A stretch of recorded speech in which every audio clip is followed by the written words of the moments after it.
Hello बच्चों, I am doctor Atula from doctor Atula's house of biology. आज हम टेकअप कर रहे हैं क्लास 11 का मूवमेंट्स एंड लोकोमोशन।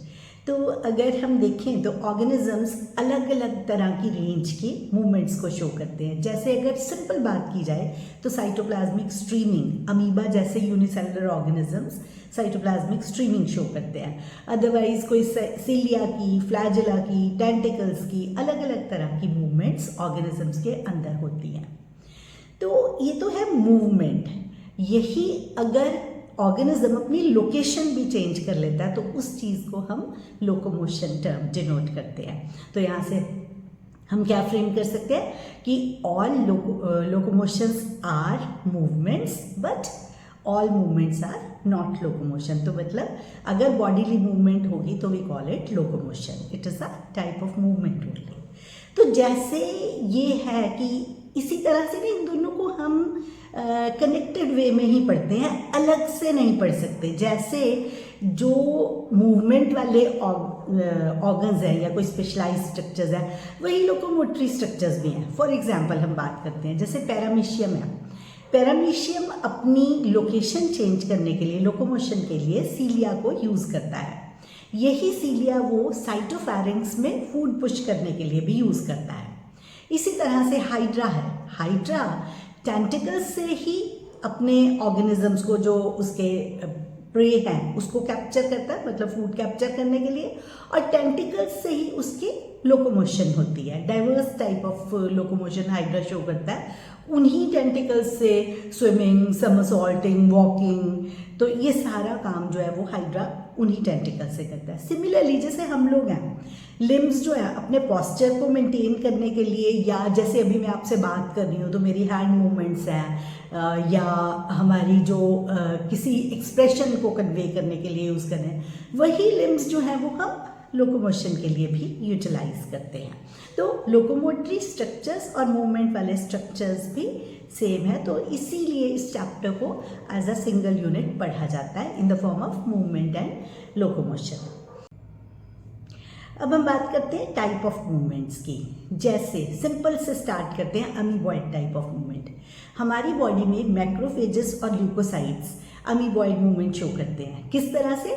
इनके पास सूडोपोडिया होते हैं कि अपनी ये ना सेल मेम्ब्रेन को, प्लाज्मा मेम्ब्रेन को एक तरफ को पुश करते हैं, उससे फॉल्स फीट की फॉर्मेशन होती है। तो वो उस तरीके से मूवमेंट शो करते हैं।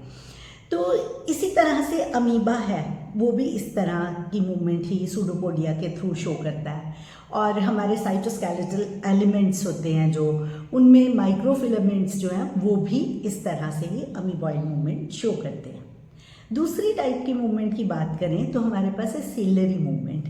सीलिया जो है हमारे जितने भी इंटरनल ट्यूबुलर ऑर्गन्स हैं, जैसे कि हमारा नेजल एपिथेलियम है, जो मतलब ट्रेकिया के अंदर जितना भी डस्ट पार्टिकल है या कोई फॉरेन पार्टिकल्स हैं, उन सारों को अगर क्लियर करना है तो उसमें ये सीलिया हेल्पफुल होते हैं।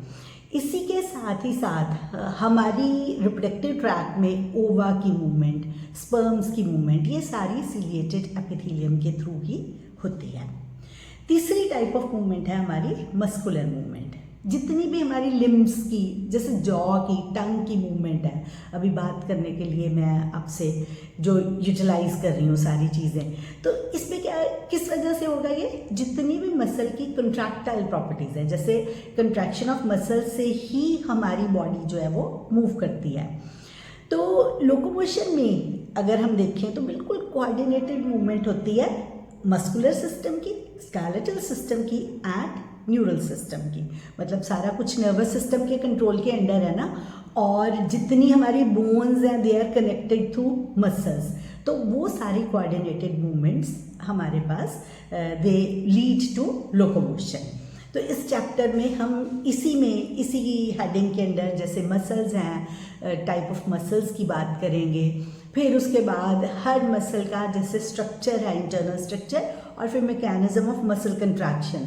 उसके बाद हम बात करेंगे स्केलेटल सिस्टम, जो बोन्स वाला पार्ट है, कि हमारी बॉडी में कितनी बोन्स हैं और वो कैसे जॉइंट्स के थ्रू आपस में कनेक्टेड हैं। अब हम बात करते हैं हमारी मसल की। तो अगर हम मसल देखें तो एक बिल्कुल स्पेशलाइज्ड काइंड ऑफ टिश्यू है मसल, जो कि मेसोडर्म से ओरिजिनेट हुआ है। हमारी बॉडी का 40 से 50% जो बॉडी वेट है वो मसल्स फॉर्म करती हैं। मसल के पास क्या स्पेशल फीचर्स हैं? इसके पास एक्साइटेबिलिटी है, क्योंकि एक्साइटेशन की पार होगी तभी तो स्टिमुलस को परसीव करेगा और रिस्पॉन्ड करेगा। कंट्रैक्टिलिटी है इसमें, कंट्रैक्ट करने की पार, एक्सटेंसिबिलिटी है एंड इलास्टिसिटी है। तो इन सारी चीज़ों की वजह से मसल जो है वो हमारी मूवमेंट में हेल्प करती है। On the basis of location हम इसे 3 पार्ट्स में डिवाइड कर सकते हैं, स्केलेटल, विसरल एंड कार्डियक। जैसे नाम इंडिकेट करता है, स्केलेटल जो हमारी लोकोमोटरी मूवमेंट्स हैं सारी, या हमारी बॉडीली मूवमेंट्स हैं, हमारे वॉलंटरली कंट्रोल के अंडर है, वो स्केलेटल मसल्स होगी। Visceral, viscera stands for internal organs, तो जितने भी इंटरनल ऑर्गन्स की मसल्स हैं दे आर विसरल मसल्स, ये हमारे कंट्रोल में नहीं होती। और जो कार्डियक मसल्स हैं वो हार्ट की मसल्स होती हैं। तो इनमें ना इसको आप डिफरेंसेस की फॉर्म में याद करोगे तो आपको एमसीक्यू सॉल्व करने थोड़े कन्वीनियंट हो जाएंगे। जैसे जो स्केलेटल मसल्स हैं, अपीयरेंस वाइज देखें तो दे आर स्ट्राइटेड, स्ट्राइशंस नज़र आती हैं, वोलेंट्री हैं, हमारे कंट्रोल के अंडर होती हैं, लोकोमोशन में और बॉडी पॉस्चर में ये हमारी हेल्प करती हैं। लेकिन जो विसरल मसल्स हैं दे आर स्मूथ मसल्स, मतलब नॉन स्ट्राइटेड है। अपने आप ही कंट्रास्ट हो गया ना स्केलेटल से कंपैरिजन करें तो। दे आर इनवोलेंट्री, जहाँ skeletal muscles voluntary in nature थी। क्या करेंगी? फूड और गैमीट्स के ट्रांसपोर्ट में ये विसरल मसल्स हमारी हेल्प करती हैं। अब बात करते हैं कार्डियक मसल्स की। कार्डियक मसल्स जो हैं, बहुत सारी मसल्स इकट्ठी होकर कार्डियक मसल्स एक ब्रांचिंग पैटर्न बना देते हैं, और वो जो ब्रांचिंग पैटर्न बनने की वजह से उसका एक स्ट्राइकिंग फीचर हो गया। साथ ही साथ इसके अंदर क्या होता है हमारे पास कि ये ना स्ट्राइटेड होती हैं इन नेचर, इनवोलेंट्री हैं, आपको पता है दे नेवर गेट फटीग्ड। तो ऐसे करके हम स्केलेटल, विसरल और कार्डियक मसल्स को सेपरेट आउट कर सकते हैं। कार्डियक मसल्स में एक और चीज़ है कि इसमें इंटरकैलेटेड डिस्क्स की प्रेजेंस होती है, जो कि अदर वे राउंड बाकी किसी तरह की मसल्स के अंदर नहीं प्रेजेंट होती। तो अब हम बात करते हैं स्केलेटल मसल के स्ट्रक्चर की। स्केलेटल मसल का अगर हम स्ट्रक्चर देखते हैं तो मतलब आप कैसे याद रखो कि ना एक बड़ा सा अगर मसल का स्ट्रक्चर है, बड़ा स्ट्रक्चर, उसमें छोटे छोटे काफ़ी सारे स्ट्रक्चर्स उसके अंदर। जैसे अगर हम पेंसिल्स से इसे कोरिलेट करें ना कि पेंसिल्स का एक गुच्छा, ऐसे पेंसिल्स के बड़े सारे बंडल्स, अलग अलग उनके बाहर भी लेयर्स हैं और फिर उसके ऊपर भी पूरी लेयर है।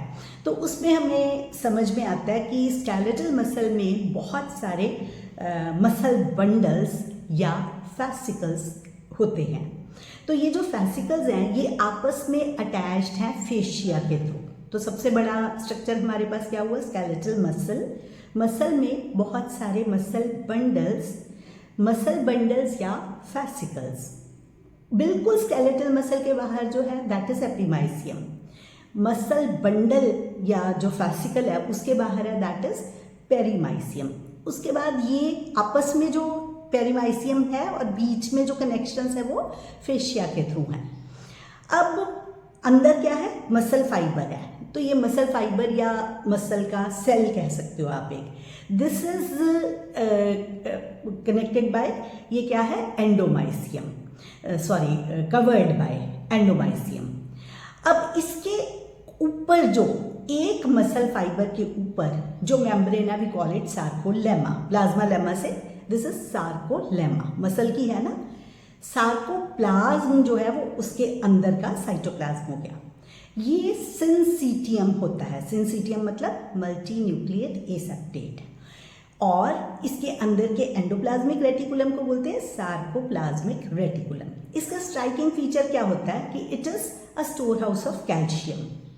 बहुत सारे पैरेलली अरेंज फिलामेंट्स, जिनको हम बोलते हैं मायोफिलामेंट्स या मायोफाइब्रिल्स, ये प्रेजेंट होते हैं इसके अंदर।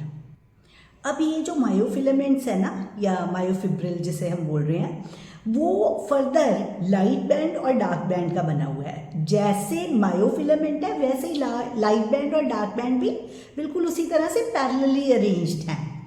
तो इसका मतलब क्या हुआ कि पैरेलली अरेंज्ड लाइट और डार्क ऑल्टरनेट कर रहे हैं, लाइट डार्क ऐसे चल रहा है ये। अब इसमें क्या होता है, ये लाइट और डार्क क्यों होते हैं, क्योंकि ना इनमें जो अंदर इसके प्रोटीन है दैट इज डिफरेंट। जो लाइट बैंड्स हैं वो एक्टिन के बने होते हैं, वेयरएज जो डार्क बैंड्स हैं वो मायोसिन के बने होते हैं। जो लाइट बैंड है एक्टिन वाला, इसको हम बोलते हैं आइसोट्रॉपिक या आई बैंड। इसमें ना थिन सारे के सारे जो बैंड्स हैं they are thin in composition, क्योंकि एक्टिन थिन होता है और मायोसिन जो है वो थिक फिलामेंट बनाता है। तो मायोसिन मोटा से आप याद रखो, क्योंकि ना इनका आगे हम अगले वीडियो में जो डिटेल्स करेंगे एक्टिन और मायोसिन के स्ट्रक्चर की, उससे आपको समझ में आ जाएगा कि एक्टिन का स्ट्रक्चर वर्सेस मायोसिन का स्ट्रक्चर, तो उससे उसकी थिकनेस मतलब ऑलमोस्ट डबल होता है। जो एक्टिन है इट इज़ 6 mm और जो मायोसिन है दैट इज़ 12 mm। तो अब आइसोट्रॉपिक है, थिन फिलामेंट्स है, एक्टिन के बने हुए हैं लाइट बैंड वाले। और क्या होता है कि इनके बीच ना सेंटर में एक जेड लाइन या जी लाइन होती है। ये फिलामेंट्स बिल्कुल जी लाइन के साथ चिपके हुए होते हैं, फर्मली इसके साथ अटैच्ड होते हैं। मायोसिन में भी कुछ स्ट्रक्चर ऐसा है कि उसके सेंटर में एम लाइन होती है और एम लाइन से मायोसिन के फिलामेंट्स जो है वो अटैच होते हैं, थिक फिलामेंट जिसे हम बोल रहे हैं। तो मायोसिन इसके कंट्रास्ट में, जैसे एक्टिन लाइट बैंड था वैसे मायोसिन डार्क बैंड है। मायोसिन में को एनाइसोट्रॉपिक बैंड या ए बैंड बोला जाता है। सेंटर में क्या थी, एम लाइन। एम लाइन क्या है, एक थिन मेम्ब्रेनस फाइब्रस मेम्ब्रेन की प्रेजेंस है ये। अब क्या होता है, दो जी लाइंस के बीच के डिस्टेंस को हम बोलते हैं sarcomere. Sarcomere is the functional unit of muscle contraction. तो बेसिकली एक सार्कोमियर जो है वो एक साइड का हाफ बैंड, सेंटर का फुल बैंड और अगली साइड का हाफ बैंड। वैसे तो देखिए तो एक थिन और एक थिक को मिला के बनती है, पर अगर टेक्निकली देखें तो half plus full plus half मिलाकर एक सार्कोमियर बनती है। अब इसी तरह से एक होती है एच जोन। एच जोन क्या है, ये वो है कि कुछ जो रिलैक्स स्टेट में जब मसल्स होती हैं ना, तो थिन और थिक फिलामेंट का कुछ पार्ट जो है वो आपस में ओवरलैप करता है और सेंटर वाला पार्ट जो है, जो जहाँ पर ओवरलैपिंग नहीं है, that is called H zone. तो ये मतलब थिक फिलामेंट का पार्ट है which is not overlapped by thin filament. तो इस वीडियो में हम इतना ही टेकअप करेंगे। अगले वीडियो में हम डिटेल्स करेंगे जो कंट्रैक्शन के लिए रिस्पॉन्सिबल हैं। हमारे पास थिन फिलामेंट का स्ट्रक्चर डिटेल्स में और थिक फिलामेंट का स्ट्रक्चर।